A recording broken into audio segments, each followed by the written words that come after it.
Podium. Hello, everyone. Welcome to the 2016 Sunbelt Builders Show. I look forward to this event every year to learn more about the industry that I love and to network with the greatest people that I know. I'm Tim Jackson, the home builder from Fairview, who became a member of the Dallas Builders Association 20 years ago. Today, I am honored to stand before you as the president of the Texas Association of Builders. Let's begin by taking a moment to honor this great nation of ours. Please stand for the Pledge of Allegiance. I pledge allegiance to the flag of the United States of America and to the republic for which it stands, one nation, under God, indivisible, with liberty and justice for all. Oh, say, can you see by the dawn's early light what so proudly we hailed at the twilight's last gleaming? Oh, beautiful for spacious skies, for amber waves of grain, for purple mountain majesties above the fruited plain. From the lakes of Minnesota to the hills of Tennessee, across the plains of Texas, from sea to shining sea, from Detroit down to Houston and New York to LA. Well, there's pride in every American heart, and it's time we stand and say,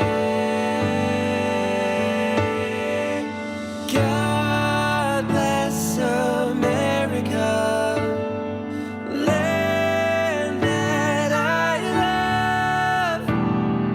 America, America, God shed His grace on thee. Stand beside her and guide her from sea to shining sea.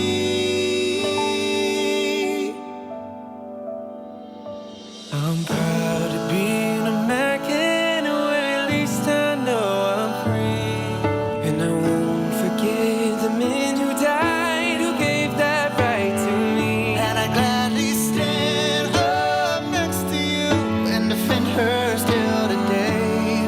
'Cause there ain't no doubt I love this land.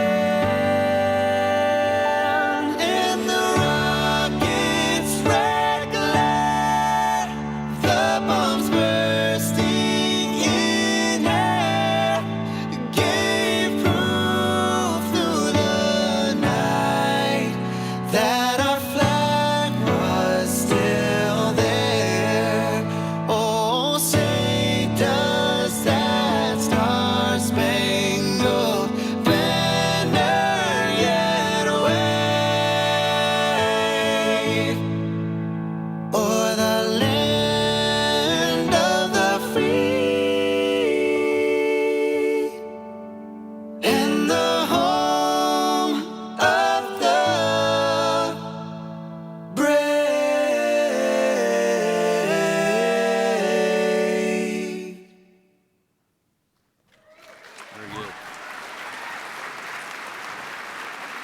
Thank you. You may be seated. At this time, I want to recognize anyone in the audience who has served or continues to serve in any of the 5 branches of the military. Will you please stand?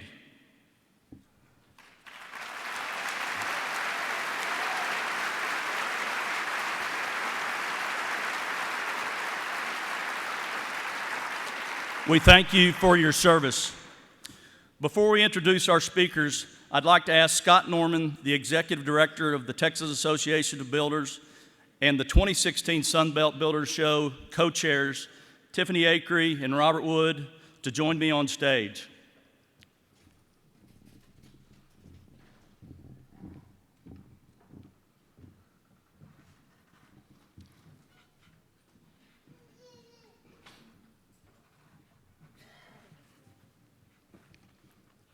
Let's give them a round of applause for their commitment and leadership, along with the members of their Sunbelt Builder Show Committee and association staff in creating this excellent conference. Thank y'all.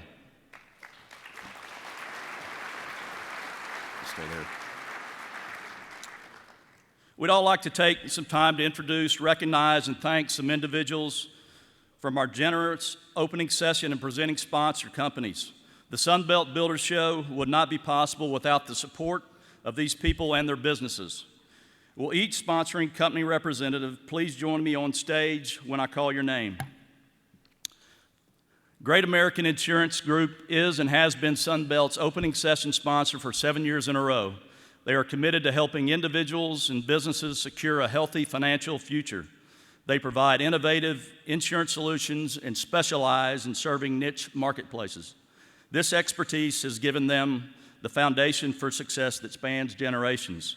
Please help me welcome Great American Insurance Group representatives Julie Waters, Tim Sunderman, and Teresa Winter.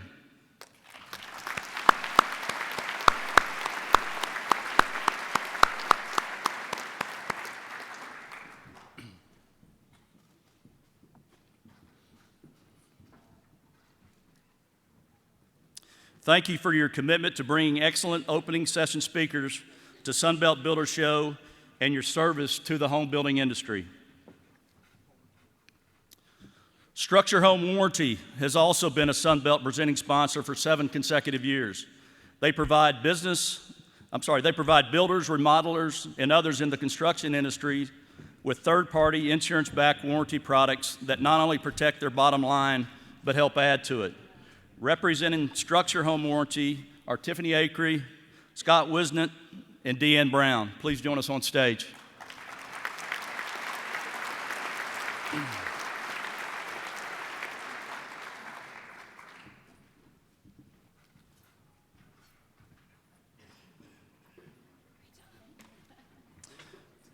Structure continues their long-standing commitment to the Sunbelt Builder Show and is a year-round sponsor of the Texas Association of Builders. Thank you.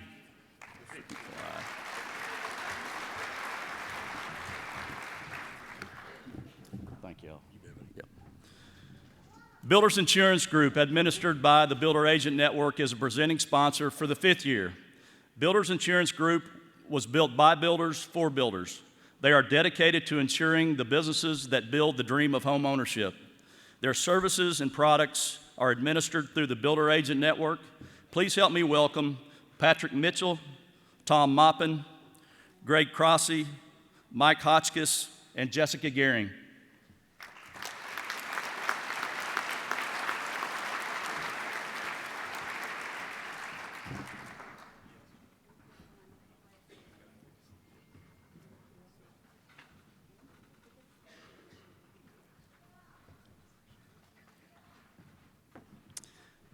Thank you for supporting the show, the Texas Association of Builders, and the home builders in the state of Texas.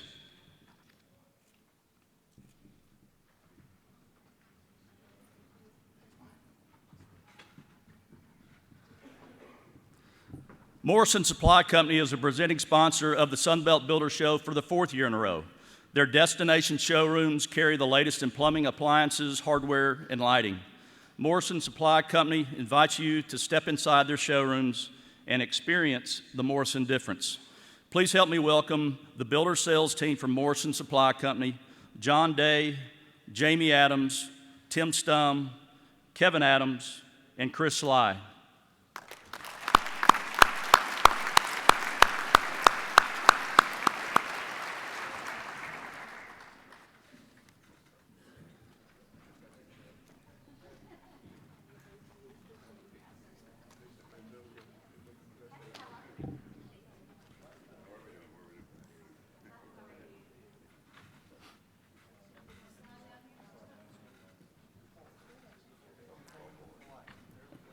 Walk to the light.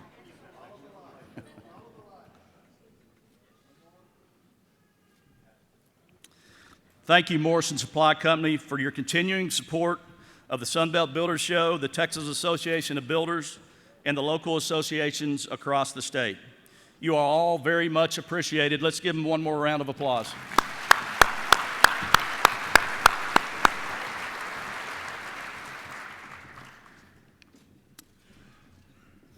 Now please welcome Megan McCoy Jones. She and Steve Sorrells, TAB's immediate past president from Waco, were instrumental, along with Great American Insurance Group, in helping us secure our keynote speakers this year. Megan, I turn it over to you.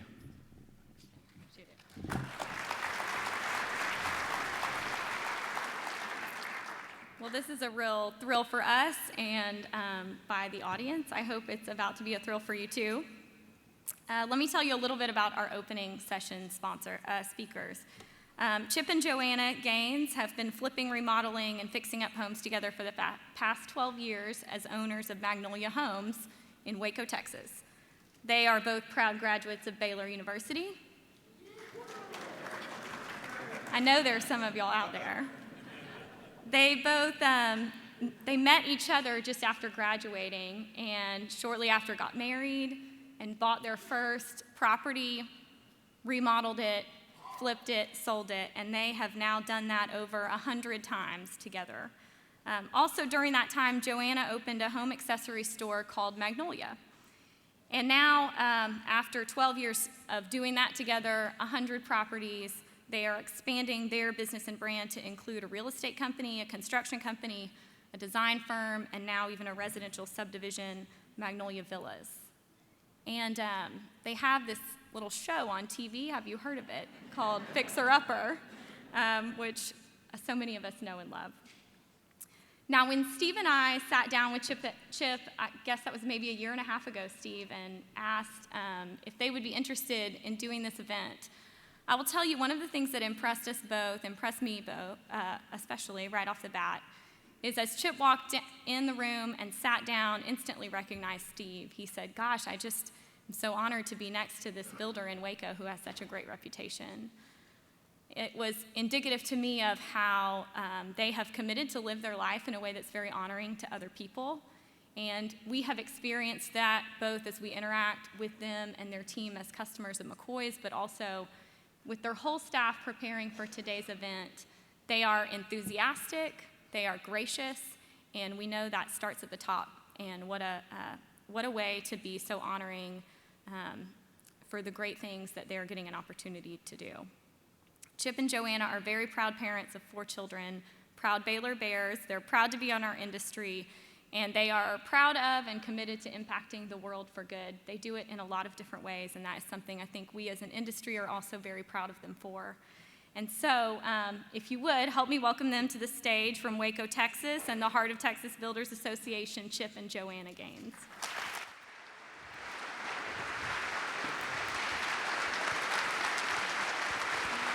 Awesome. Thank you, Megan. All right, all right. Thank y'all for having us. All right, I've got my dorky first day of school backpack on here.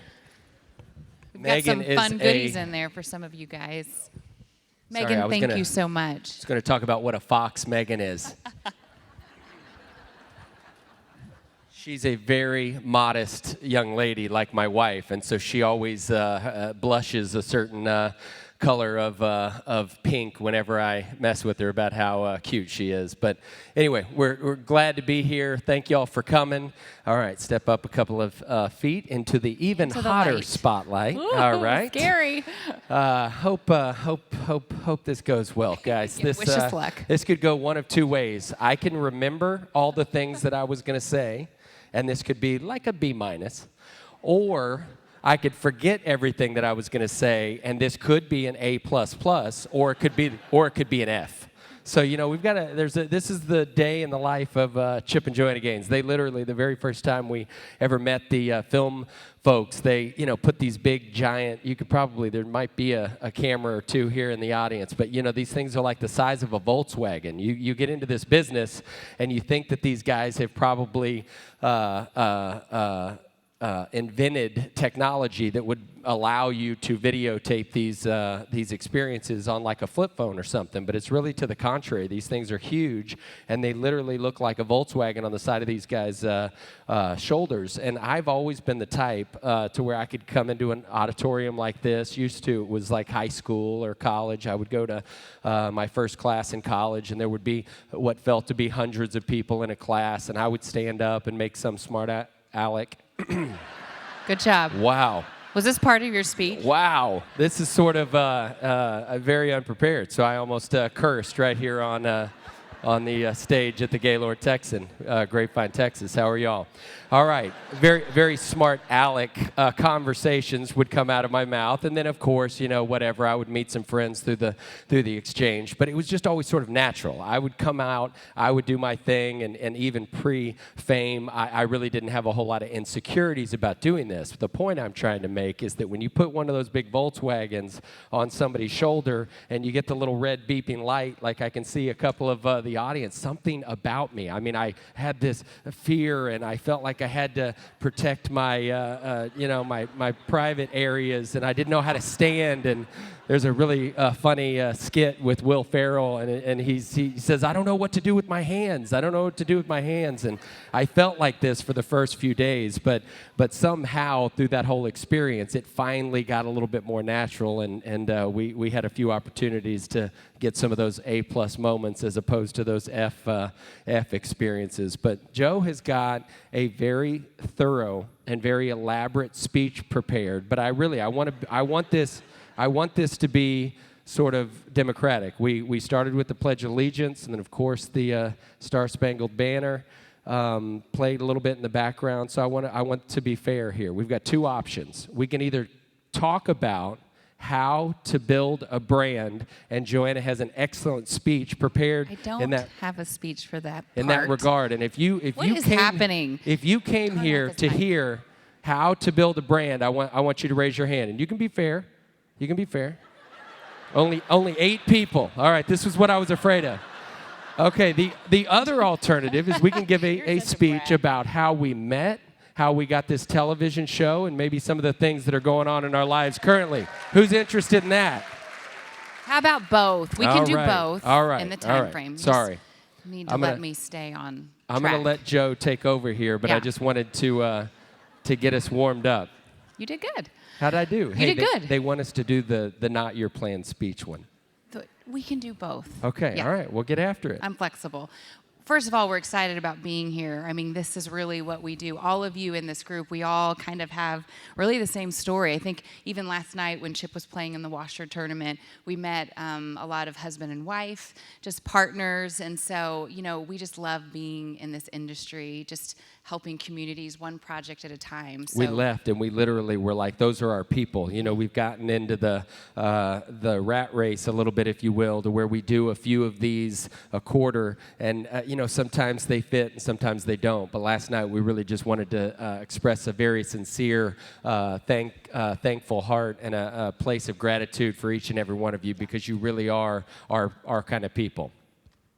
So Chip and I met after Baylor. Chip went to Baylor, and while he was a college student, he started getting into the idea of real estate, flipping houses, and I was actually working for my father. He had an automotive store, so for 10 years I was kind of his accountant, bookkeeper, and we ended up meeting at my dad's Firestone store. Chip was a customer, and I had done some local commercials for my dad, so right when Chip walked in, as only Chip can do, he was... like Megan, she was a fox. I mean it. I mean, on camera, even back in her early 20s when she really didn't know a whole lot about the business or the industry, I mean, she was easy to look at. Thanks, Chip. That's awesome. So I went to school for broadcast journalism. I always wanted to do something in television. Well, when I met Chip, he was just an interesting guy because he was such a risk taker. Everything he looked at, whether it be a home or an automobile, it was an investment. He thought, hey, this is undervalued. We'll put some value in it and we'll sell it for this. So while we were dating, he would just show me all these properties he was working on, and I thought the guy was a freak because the things he would buy, I'd look at it and go, what's wrong with you? He scared my parents. He scared my friends. But through it all, I started realizing he's got some really good instincts, and when you can see past the obvious, there's actually a lot of potential. See past the obvious in me? Both. Or are you talking about the That was properties? subtle, and you guys got it. That You're good. so mean-spirited. kind. They cut and paste a lot of her mean-spiritedness out of the show. She looks like a good Christian woman on television. Oh my. So we get married in 2003, and I remember, even on our honeymoon, I remember telling Chip, hey, when I was working for my dad, I had always had this dream of owning my own business, whether that be a home decor store or a bakery. The only issue with that was that I'd never baked for more than like 6 people, and I'd never done anything design related. And I remember Chip, even on our honeymoon, was just kind of pushing me towards that dream, saying, hey, if you're going to do something, now's the time to do it. So I started getting that wind at my back and thinking about that. So we're on this 2-week honeymoon, and Chip had decided when we get home, we're going to stay in one of his rental properties that he decided not to lease it, and we were going to go in and fix it up, and it'd be our first fixer-upper together. He's not really a details guy, so when we get back from our honeymoon, he'd forgotten to do a few things with the house. There was no electricity for several weeks, and it was July. And there were some college athletes in the house before that had like 5 animals. So if you can imagine the smell, when we walk in, I remember it was like 8 o'clock at night. We had just been on this amazing, dreamy honeymoon. And I thought, oh, this is going to be a good, dreamy life. Then he carries me across the threshold, and this smell just hits me. Has anybody here been to Cambodia? No? Nobody's been to Cambodia. Very, very similar smell. The humidity, very similar to the carpet everywhere. So again, these athletes had like 5 animals, and I don't know if they ever let them out of the house. So that night, I was trying to be positive. The refrigerator, maybe that's what There you're was thinking about. ground beef in the refrigerator that had sat there for a few weeks. So just every smell you could think of. And I'm sitting here being really sweet, and Chip says, hey, why don't we just lay out a pallet of towels on the floor, and we'll just sleep on the carpet? We had nothing. Again, we didn't think through, oh, you need a mattress, you need nothing. So here we are on some towels that are laid over the carpet, and I'm laying there, and Chip is We had tried to get one of those bedroom sets at the local furniture places, but neither of us had the credit to put it on, any kind of a layaway program. Spend it all on the honeymoon. So we're laying on the floor, and Chip is out cold, and I just start bawling. I'm like, this isn't good. And I was thinking, is this what my life is going to look like with this Chip Gaines guy? So I, as you can imagine, hit him, wake him up, and I said, we're out of here. I can't do this. The smell was just so bad. And so luckily we had his parents' 1984 RV that barely ran in our front yard. And so we had decided. I've got a friend here in the audience that was partly responsible for that thing being such a piece of junk. Brian Campion, are you still in the audience? Raise your hand if your name is Brian Campion with Tecton Remodeling. He's hiding. Anybody? Yeah, he's not going to take credit he's for a that. liar. He's here somewhere. All right, he says he's raising his hand. All right, so we're driving in Arizona in this camper RV of my parents. Don't think these gorgeous Chip, things. we only have so much time. You can't chase these rabbits. I've got to chase the rabbit. Brian's Don't right do there. it. Don't do it. I'm doing it. So Okay. we're driving through Arizona.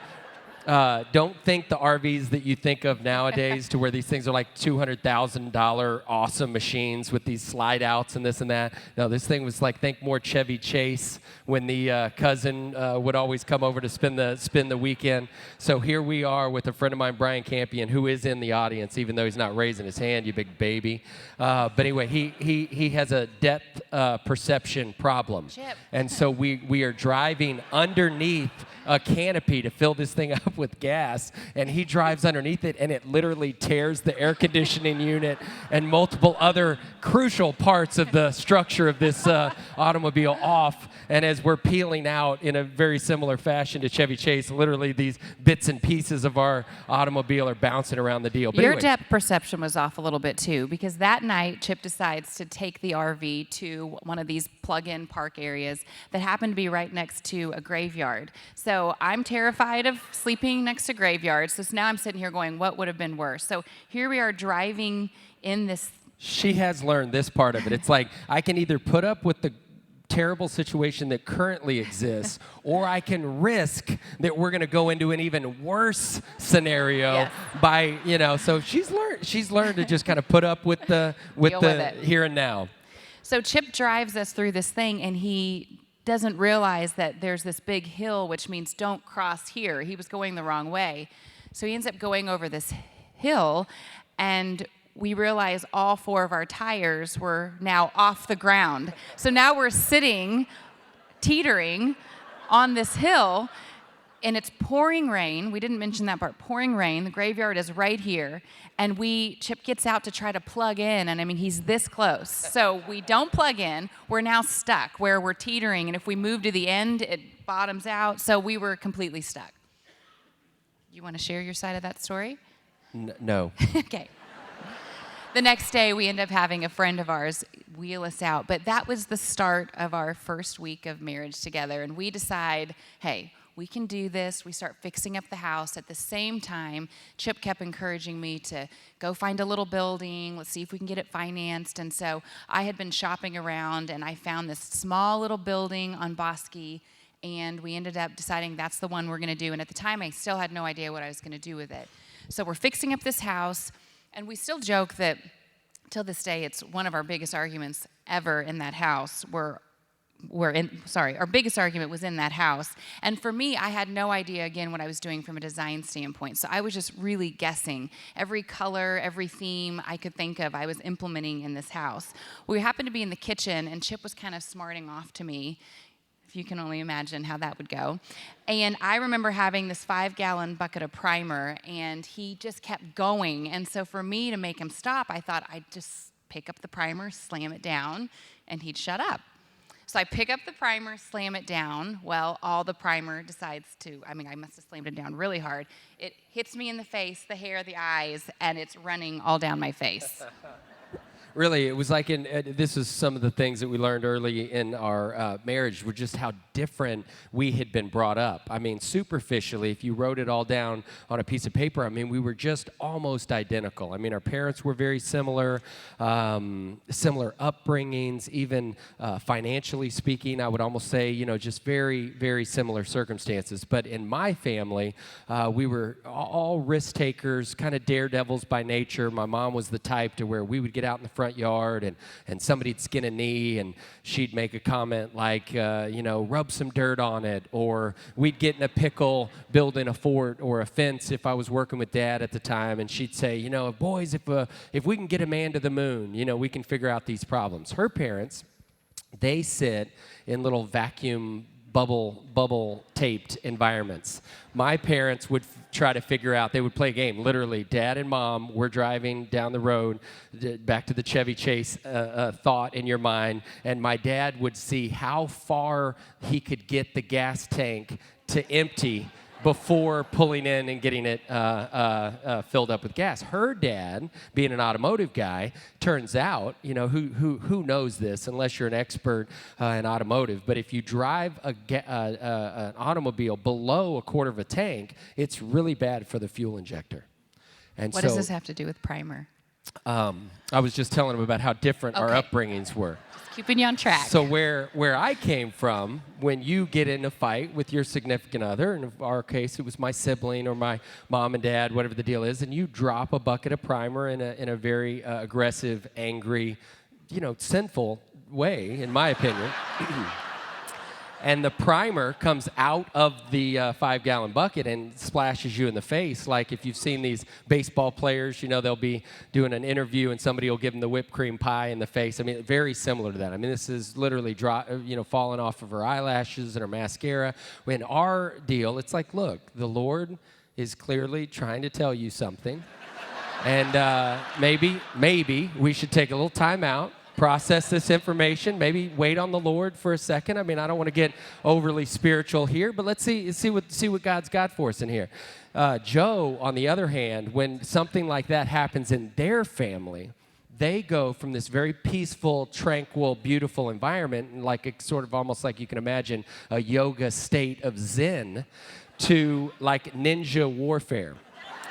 And I'm this little white boy from I grew up right down the street here. Cheek Sparger is my home turf. So I was a Colleyville boy, and so I mean a little white kid from the suburbs, and this gorgeous Asian starts shooting these wild roundhouse back handspring kicks to the face with the primer dripping off of her face.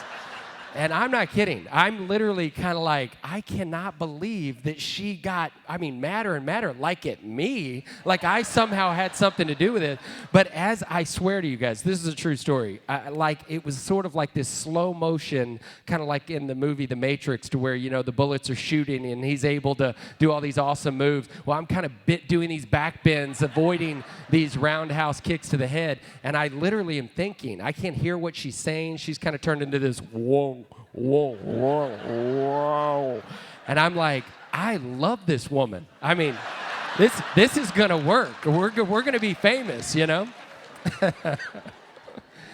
So. Cute. So we made it. We made it through that first fixer-upper. True story. True story. It happened exactly that way. So this, kind of. So that first year of marriage, we had done our first fixer-upper together, and then we finally opened up the little shop on Bosque that October. And for me, it was one of those things where I just felt like this is kind of my training ground. I mean, when customers would come in, I would have to listen to what they needed and modify, because I really I didn't have any training for this. And Chip was really just my biggest support. He was there every day as he was in and out doing all of his real estate stuff. You're so distracting. I have to do this. I saw myself in this monitor, and in this direction, Don't look that way. I look a lot thinner. Good, you do. I knew this was going to be a problem when we came out here.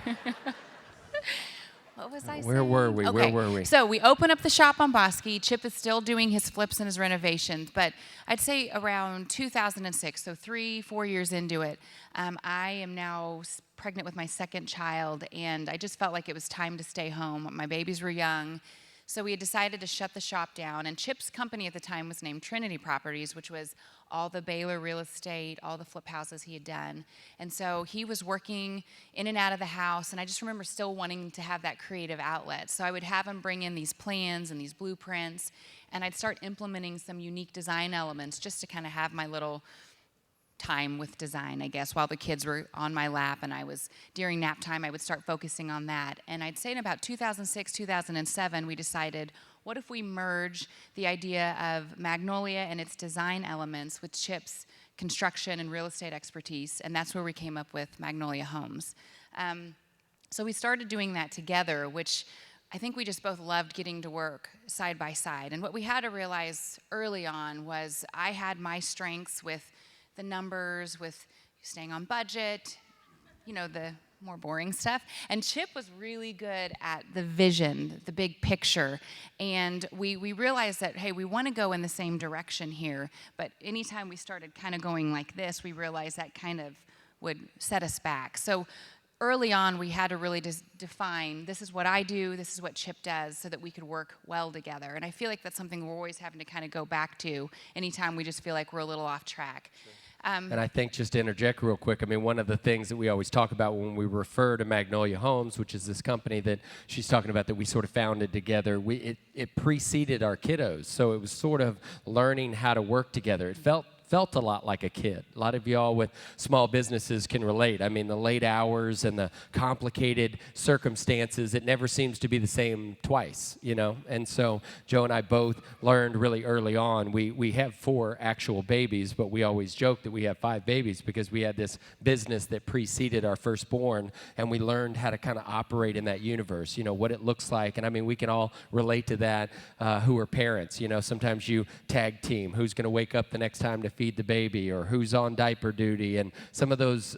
similar correlations really affected our relationship as a couple, because that business really felt a lot like this mutual love of ours, and we both found out what we were good at. We found out how not to step on one another's toes as we were trying to build this thing together.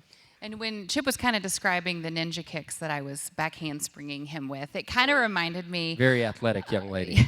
a little bit of just what we were dealing with in 2007, 2008, just with the whole economy, with things that were coming our way. What we realized as a business is we had to continue to evolve. So I'd say in 2006 and 7, we were doing a lot of flip houses. But then by 2008, the banks weren't lending as much money. And so for us, we had to evolve into something else to make it, which turned into renovating homes with clients. So that was the first time we had to really step in and realize, okay, we have to hold our clients' hands. This isn't a flip project, which those are easy because you just do whatever you want. You hope you end up staying on budget, make some money, and it's just really me and him. Sure.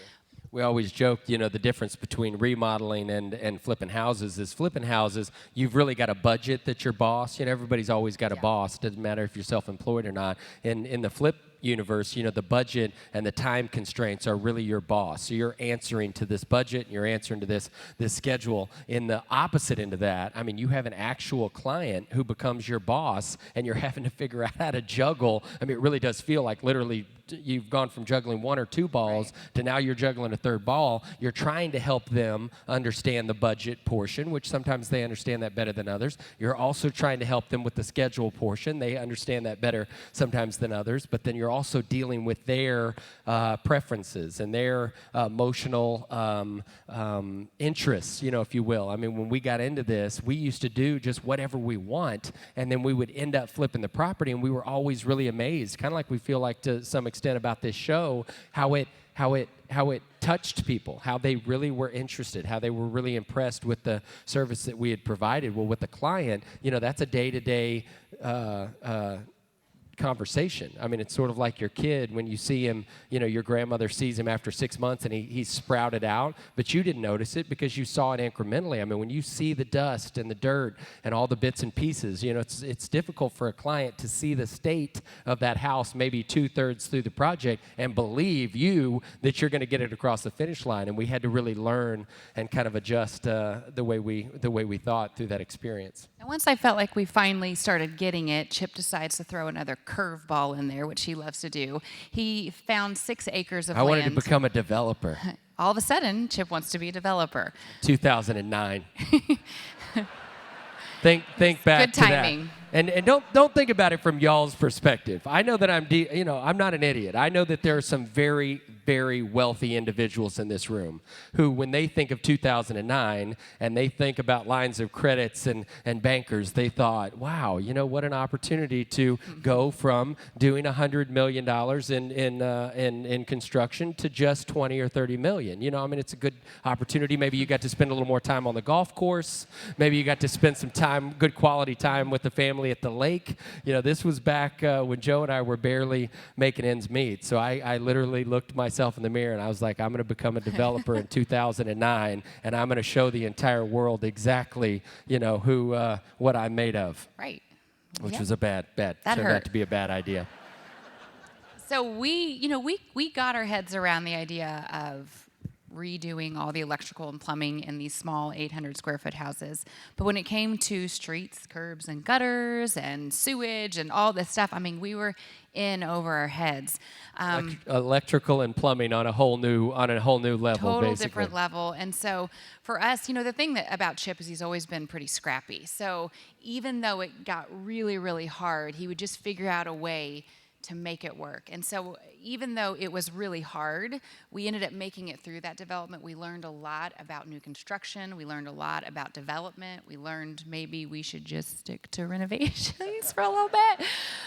But we made it through, and really the development is just a really sweet development. It's kind of one of those testaments when we look back of just honestly God's grace on our life at that time. So during all that, even during the development, we still were renovating homes for clients and still flipping projects here and there.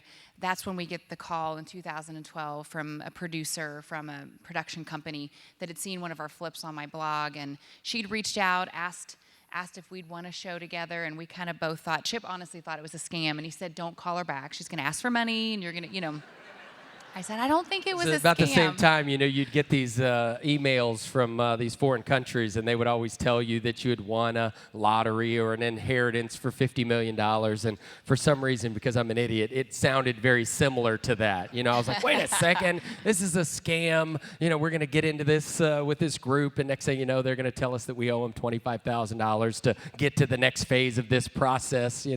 But anyway, in Joe's defense, she sniffed this one out, and it turned out to be legit. So they come down, they film us for a little bit. Do we go into this part, or how are we on time? Okay, so they film us for a 3-minute clip to show the network. And Chip at the time was really terrified of cameras. I never knew this. I thought because of how he would end up carrying. And I'm so stupid. It's like when I go into things, I've got a really high self-esteem, AKA slightly arrogant. And so, I thought when these folks were coming down, I was like, you will not believe, wait till you see me. Wait till you see what I can do. And I kept telling Joe this, and I wasn't meaning it in a real sarcastic way. I was just like, babe, don't worry about it. Don't plan on anything. They'll shine the camera at me. I'll do this thing that, I'm not going to lie to you, is pretty special. Pretty special gift that I've got. I remember back in high school, some teacher would ask me to speak in an auditorium of about this many folks at literally Colleyville Elementary, just down the road. And I would speak, and I'd have these adults and these teachers in stitches. So I just said, give me a couple minutes. Give me a couple minutes. So that morning, I'll get warmed up. They come at 7 o'clock in the morning. I have 4 kids hanging on my leg because they're terrified of these strangers in our house. They literally are all built like their mama, very bashful. So they're scared to death. And I've got Chip there, ready to shine. And so they gonna do my thing. Turn the camera on, and Chip doesn't say a word. So I'm looking at him like, come on, Chip, it's your time. It was such a big camera. So now I'm just like, oh, shoot. And it's got this little red beeping dot on the top of it. And there's this guy, if y'all have ever seen, it's called a boom mic. Some of these things that I've now learned in this industry, but it's a big stick with what appears to be a fairly, sort of like a record-breaking raccoon on the end of it. And every time that thing would come into my peripheral, He would. And then they'd be like, okay, stop. Okay, listen, son, no matter what, when the boom mic comes into the deal, it's just trying to catch your audio. We were losing you there for a second. Don't flinch, no matter what. And I was like, no way. I'm not going to flinch. There's nothing that could make me flinch. All right, Volkswagen, red light. Oh, shoot. And then the raccoon Sweat. out of the corner, I would flinch again. So, Flinching, sweating. And for days, day after day after day, I was not beating this phobia of cameras. So he ends up behind the camera. Now it's just the JoJo show and her 4 kids. And I'm looking at him like, I can't carry this. This isn't my deal. Joe moving around the kitchen with the 4 babies And on Chip her, is behind the camera. I got into the tech of the TV business. Joe would be a camera operator, and he'd be working and filming Joe doing an actual scene. Hey man, what does this button do? Like a 5-year-old. What is this Can you wire? imagine? What's this wire connected to? What is this? This So is our amazing. 4th day How much into is it- this? How much is this? Is there any way we could buy some of these on eBay, maybe refurbish them and then sell them for a profit? Yep. You interested in it? Here's my card. 4th day, The the producer comes to us and says, hey guys, I am not going to lie to you. We don't really have much. Is there anything either of you can do? He comes to us individually. He asks if there's something I can do to surprise Chip. And I was thinking something sentimental and sweet. He asked, don't tell him what it was. Chip, on the other hand, you never ask Chip to surprise me because, as you all have seen, he loves to do that. And when he gets permission, he goes with it. So Chip, I didn't know this, but during this time, we had just bought the farmhouse, and we were selling the house we were currently in. And so there was going to be a time, about 6 months, where we didn't have a place to live. Chip thought it'd be a really good idea to buy a houseboat for his family of 6 and let us live out on the lake for 6 months until our farm was done. Right idea. So when the producer asked him, he thought, hey, I'll expedite this process. He finds this boat on like eBay or something, buys it sight unseen. As you can only imagine. It's bad news, not gonna Charlie turn Brown. out well. Yeah. That thing showed up in Waco, Texas, and I remember we had Joe blindfolded. I was blindfolded. She had this little. I thought it was going to be a picnic. I thought you were going to have this romantic picnic for me. Yeah, so we're at the lake, so she's kind of getting the idea, oh, this is going to be beautiful. It's going to be this really sentimental deal. And I've literally got this beep, beep,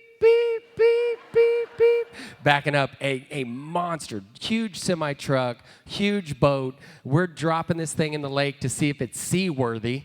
For the first time in like a decade from this boat's perspective. So we're backing this thing up. We're trying to figure out all this complicated stuff. Well, Joe's blindfolded, and she's got this, bless her heart, she's got this like handwritten letter and things that we'd done and properties that we'd bought cute and little sold. framed That was her art. idea of trying to get us a reality television show. That was her surprise that was going to change everything. And ow. And so, so this boat, backing up, and so we undo Joe's blindfold. And I mean, Joe, because she, this has been years of dealing with this and preparing for experiences like this. And so I popped the thing off, and I remember I sort of invented this very insecure noise that I didn't even realize was in me. But when I opened the deal, because I knew I was in trouble, I mean, I could tell the boat was awful. I knew she was going to be mad. So we take it off, and I go, ta-da, and I literally... like a beaten puppy dog. And so I'm covering up, and she's, freaking out. And she literally looks at this poor semi guy who she refers to as Mr. Semi-Truck Operator. Put that boat back on that trailer and take it back wherever it came from. So we'll speed this up because I think we're running out of time here. But anyway, long story short, we had a ball. We literally broke out of our shells. We forgot the cameras were there for a few minutes. All the boom mics dissolved into the background. Joe and I did what honestly Joe and I do, which was we walked around this boat, which was unique to us. I mean, that was definitely not our sweet spot, to say the least. But we started solving problems. We started getting people on the phone. I was wearing out the seller of this thing and blowing this poor guy up, and he's not here to defend himself, but he's a dirty, rotten scoundrel. And so, I mean, you guys feel free to look him up and get his side of the story. But so we're rocking and rolling, and so I mean, literally, it's 10 o'clock in the morning. We're supposed to be here at this deal. I'd say 10:30. I take the blindfold off Joe. You can imagine 4:30 later that same afternoon on our last day. They're leaving today at this particular day at 8 o'clock that evening, and so it's 4:30 in the afternoon, and we've been rocking and rolling on this boat the whole entire day. So in our minds, we just blew our last day of filming. And so I hop off the boat and I reach up. At this point, Joe and I had sort of salvaged what was left of our marriage. And so she hops down, light as a feather. I kind of spun her around. Imagine sound of music, it's gorgeous. And so I lay her down, I sit her down, and I'm walking off with her kind of in the distance. And in the TV business, they call this a hero shot. It's always Tom somebody. Well, yeah, there you go. Let's go with Tom Cruise. He's always walking off. There's this big explosion in the background, and of course, it doesn't affect him because he's awesome. So we're doing that kind of a deal. We're walking off into the sunset, and all of a sudden, the TV guy goes, it kind of looks at us, and I finally become conscious of this guy who's been following us around for now hours and hours, and I put my hands up just completely discouraged, completely defeated, because I honestly realized in a real sincere way that I just cost my beautiful wife and, of course, our family this opportunity to do this television show. And so I said, well, at least hopefully you got some good television, and in kind of a real smart aleck way. And this guy takes off this gear, kind of pushes stop, red beeping light turns off, and he puts his camera down and he goes, if we do our job, you just got yourself a reality television show. So for the first time in our lives, obviously in this experience, it just sort of dawned on us that if we could get to who we were, if we could get to our true passions, that true passion meant something to someone. The more we faked and the more I stood there awkwardly, the more difficult it was for us to really get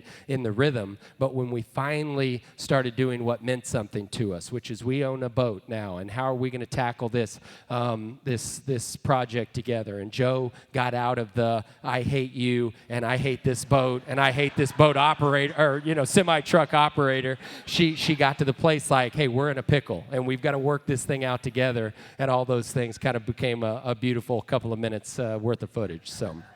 So as you know now, we're in our 4th season of filming the show. We're currently shooting 8 houses at one time for, I think, November, December is when the show's going to come back on. But in all of this, I mean, we never expected any of this. We were just a couple from Waco that really were passionate about the projects we were working on, the clients we were working with.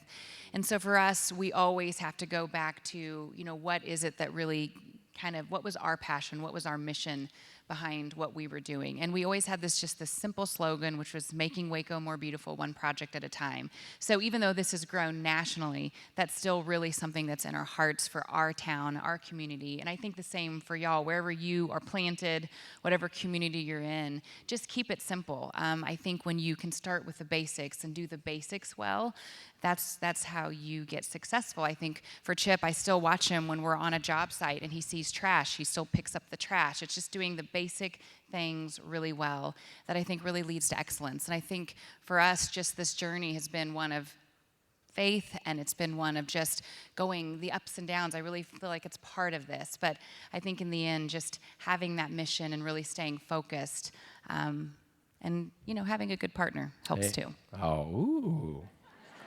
I could get into that. So to wrap up, and then we're going to go into some questions and answers, so you guys think about your thoughts here for a second. But I really want to give credit where credit's due this afternoon with this intimate group that we can be really frank with. But that idea that Joe just mentioned was a burning passion in our hearts. We started realizing that as we would do a house in one little, really, in fairness, crummy little block, if you will, in our early careers around Baylor University. So Baylor, of course, one of the most beautiful campuses on the planet, all these wonderful things. But when you get just outside the perimeter of Baylor, things drop off pretty substantially. And so we would buy these little flip properties, and we'd do our best, and we'd pour our heart and soul into these projects, and then we would finish it, and we would literally step back and go, wow, I mean, that's gorgeous. I mean, obviously given the surrounding area and circumstances, it is what it is. But if you just took that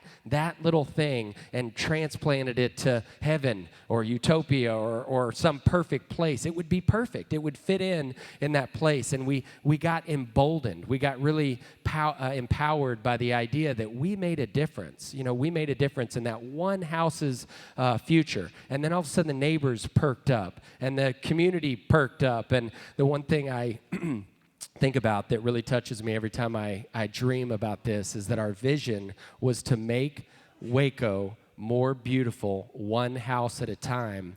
And you guys can probably attest to the fact that Waco did not have the greatest reputation of all the towns that you can imagine that you're either from or that you've heard of 5 or 6 years ago. And now when you hear about Waco, what has happened, and we're proud to be a part of this. I mean, some sort of a conduit, if you will, but God has done a true, real, live miracle, not only in Joe and I's life, but in our beautiful town. And the things that we've admired about Waco, the things that we believed in about Waco 15 years ago when all you heard about was Branch Davidians and basketball players killing each other and just terrible, terrible circumstances. Even most recently with the biker gang thing that kind of happened. They just literally picked a meeting spot on 35, and it just happened to have been in Waco, Texas, of all places, that these guys could have chosen to have done that. But all that to say, we really feel like when you walk into your calling and you believe in yourself and you believe in the passion that God has put in your heart, He can do great things. So thank you guys for coming. Stick around. We're going to have some question and answers, but that's the end of our little spiel here. All right, I've got some goodies here. Joe and I have signed a bunch of hats and hopefully T-shirts and bits and pieces here. So as you guys ask questions, we'll try to throw these out to the folks that are a part of the Q&A here. All right, do we have some? All right, we got a question up here in the front row. You got a mic? All right, here, young lady with the mic coming your way. Hang tight. Hey, Joe. There's been many times I've been watching your show, and I've seen you come back to a homeowner multiple times and you have to change the price. You found something. Yes. So how did that editing go that we didn't see? I tell all my buddies this. I'm like, hey, man, you got a problem getting clients to concede to, very rational amounts of money. I mean, these aren't like obnoxious, irresponsible contractor horror stories. I mean, these are like, look, bro, you got a sewage pipe underneath your foundation that literally has been rotting for the last 25 years, and I just realized it, and I need you to pay for it. Just normal stuff. It's if you'll carry a camera to those meetings, it really changes their perspective. They become, oh my God, just 12,000? Oh, well, let me, It does let me make it see easier. here. Let me see what I see. Yeah, do you guys take cash? Do you guys take cash? We always tell our clients, though, on the front end, with this, as fast as this is moving, that, we may run into something. We always tell them, have a 10% reserve on the side. And for the most part, they've been smaller, but there are times when it's a huge foundation or something that has happened once we got into the walls. But thankfully, I will say that does help, because before, when we weren't being filmed, it was a little harder to get that money. They were not always accommodating. Great question. All right, number two. You folks with the mics, you guys just pick folks, and then we'll go from there. All right, somebody here to the left here, it looks like. Our left, y'all's right. Yes, ma'am. Hi. I was just wondering, from the show's perspective or from your perspective, how do you find clients? Do they apply to the show, or? I'll tell you a quick story. I'm trying to be tight on time here. But yeah, the very first season, which was season 1 for us, which would have been like 3 years ago, ballpark, we had 8, what do you call them?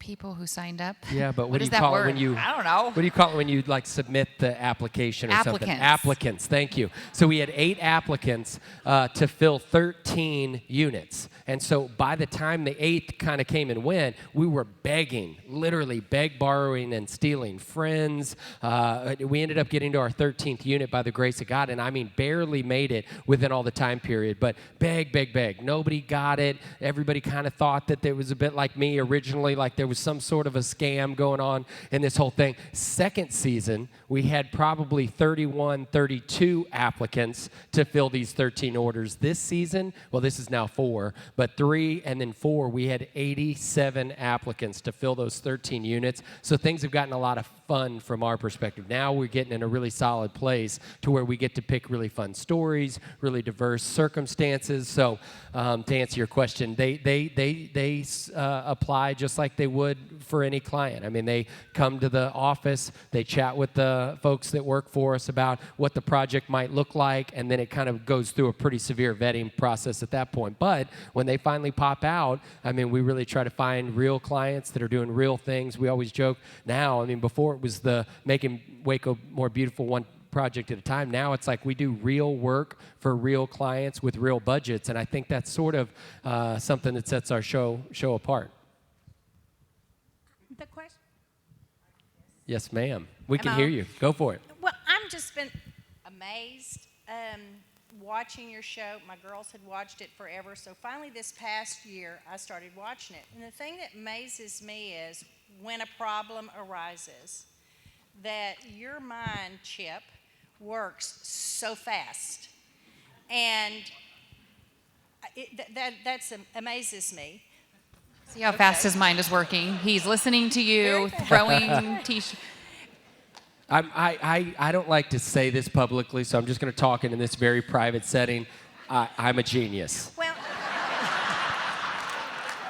I don't tell anybody. Don't go on and on about it. It's just a thing that my mind works like 17 times faster than most of y'all. I'm impressed. But my real question is, you really do a tremendous amount of labor on each of these homes? Sure. You know, I mean, this is TV, so it's probably not quite as extensive as they make it out to be on television. I mean, I'm not laying every square inch of tile. I'm certainly not doing all the painting on each of these projects. But, you know, I mean, what we really set down, which was sort of a business model of ours a few years back when we were developing this show with this couple. So fast forward after the houseboat, we got a pilot, and we sat down with some people in sort of an executive boardroom, and they were like, what do you want this show to look like? How do you want it to feel? And so Joe and I just went through and wrote down things that kind of a day in the life of Chip and Joanna. And so we reintroduced those concepts into every project. So obviously, even like today, right this minute, we've got 8 projects going on in Waco, Texas, yet here we are at the Gaylord Texan. So, you know, I mean, you know, we're there. We're a part of the process. I've got 10 or 12 guys that have worked with me for over a decade. Some of these guys you've seen on the show. One of my favorite in the world, his name's Shorty, and he literally is a short little Hispanic fella. And I mean, he and I are like brothers. I mean, we go to work, we've gone to war together, and we reenact some of those experiences that we've had over the years. But, you know, I'll step onto a job site, they'll be doing hardwood floors, I jump in and start laying hardwood floors. So, you know, I don't want to take credit for all of the hard work that a lot of people in our community do, but we certainly do our fair share. We have time for 2 more questions. I was wondering if you all have studied the impact your show has had on property value in Waco.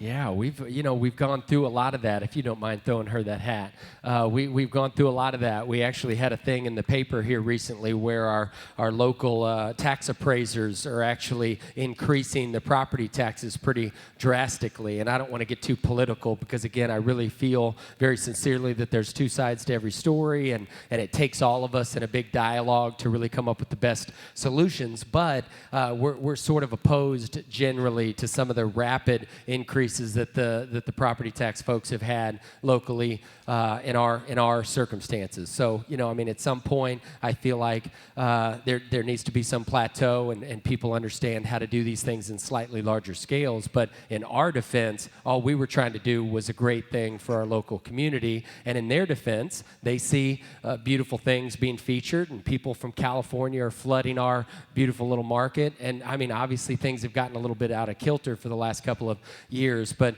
anyway, to answer the question, it's certainly made an impact, and I hope that we can try to keep the property taxes modest and realistic for a long enough period for that to be a real sustainable option, you know, as opposed to a get-rich-quick scheme that might work for a couple of years, and let's say the show falls off or we move on to a different pasture. You know, I would hate for that to just be a short-lived scenario. But to answer your question, yeah, we've seen a real boom in our market. People are coming in to Waco and considering it as a housing option, and that has been a real place of pride for our company. First and foremost, I wanted to say thank you for giving the glory to God. I believe that's where it goes. But most of all, thank you. Letting us know that you are just down-to-earth people. You're everyday people. You are us. And that, good catch. And that we can have the dreams that you have. We Sure. can do what you do. That's nice to know, and that you're touchable, and that, you know, even though we see you on TV, and I saw your butt-ugly house last night, as you referred to it, that any of us in here can make it, and we can make it well. It's so a fact. Thank you. Thank you it's for a your fact. time. You bet. God has not forgotten you. He knows your circumstances.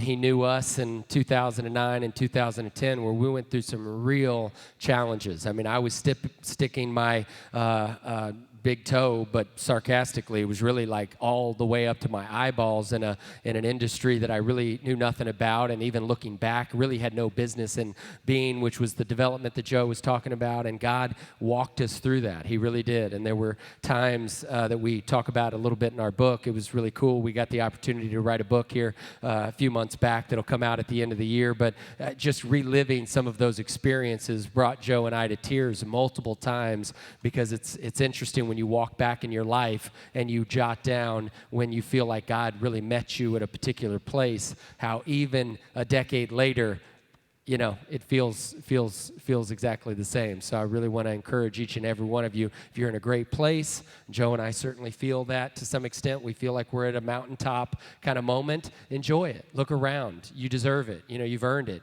But if you're in a valley, and we've certainly been in a few of those in our career, keep putting one foot in front of the other. You'll make it. All right, let's do one more question. My wife and I from Wichita Falls love coming down to visit your silos. All right. Every time we come down, there's something new. What else is new? Ooh, Just opened I the like that. bakery.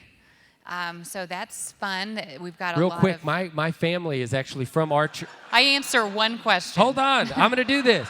I My got one. family's from Archer City, Texas, right outside of Wichita Falls. All right, all right. keep going. I was just letting him know that. For us, the grounds, the silos experience is really important to us. When people are driving to come see the silos, we really want it to be something that they feel valued, whether they buy anything or not. When they leave, our prayer, our hope is that people leave inspired. So we finally finished the grounds. We've got the sprinklers up. We've got things to where people can really enjoy it there even when it's hot. There's misters. We've got the bakery. We've got the garden shop. And I think that's it. I think we're done at the silos, right? I don't think we're done at the silos. We've still got the silos. This is the irony about the silos. We've got these two giant actual silos, and we call the place the silos. So we've done the grain barn. That happened kind of phase one. We've done the grounds. That happened sort of phase one. And then Joe really wanted to kind of fulfill that passion. She touched on it at the beginning, but she really wanted the Magnolia Market to either be the Magnolia Bakery or some version of that. There's actually a Magnolia Bakery up in New York, so please don't tell anybody that I referred to it as that. But so we had the Magnolia Bakery option, and then we had the Magnolia Market option, and she really flipped a coin and decided to go the market route, which has, of course, served us really well. But she wanted to kind of get back to that place that was in her heart about doing a bakery. And so the bakery is basically our most recent addition to the silo grounds. But the silos themselves are 4,000 square foot footprint. And when you stand inside this thing, it's really fascinating. A lot of y'all who have been brought up in kind of an agricultural background, if you've walked into a silo and looked directly up, I mean, people think there's structural support on the inside of these things. There really isn't. I mean, this thing housed grain, and auger systems would move this stuff around, and kind of they would ship it to and from. Well, you walk in this thing, you feel like an ant inside a Coke can, and I mean, it's 120 feet directly straight up with a 4,000 square foot footprint. So if you can imagine drawing, lines every 10, 15, 20 feet and making those ceilings, that's definitely a goal of ours. One of these days, y'all will come down and you'll get to step in one of those silos, and hopefully there'll be some sort of an entertaining retail experience inside one of those beautiful things. Thank y'all for having us. Thank you, guys. This was a blast.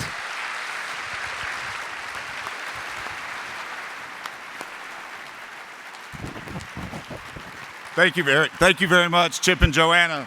I want to say how proud we are as members of the Texas Association of Builders and the Heart of Texas Builders Association that on their show they're able to show the world how our builders and remodelers do it in this great state. So thank you so much for y'all being here. And one other thing I got to brag on him. One thing that doesn't need fixing up is your washer pitching game. Chip bought into the buy-in tournament yesterday. For those of you who don't know, we had a state washers pitching tournament. There were 52 teams in the buy-in, and this rascal won. So it's pretty wild. Pretty wild. I'm a genius, and I'm an excellent athlete. I forgot to mention that. I didn't get to talk about that at the deal. All right, we love you guys. Thank you for having us. Thank you.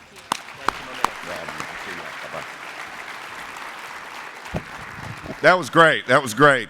Again, we want to thank Great American Insurance Group for bringing us such great headliners. Let's give them a round of applause.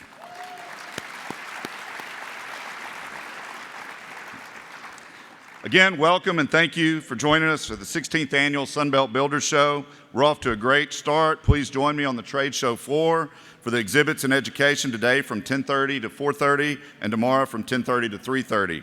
I want to thank PPG Paints as our trade show Recharge Zone sponsor, and also be sure to join us tomorrow morning at 9:15. Reliant Energy is sponsoring the general session, Tiny Houses, a Movement or a Fad. You'll find out tomorrow. And then tomorrow afternoon at 3:30, brought to us by Hotchkiss Insurance Agency, is cybersecurity, staying connected without leaving the door wide open to cyber criminals. We think you'll find both of these discussions very interesting, and hope you join us there. Have a great 2 days planned on the show floor. I'll see you down there. Enjoy the show.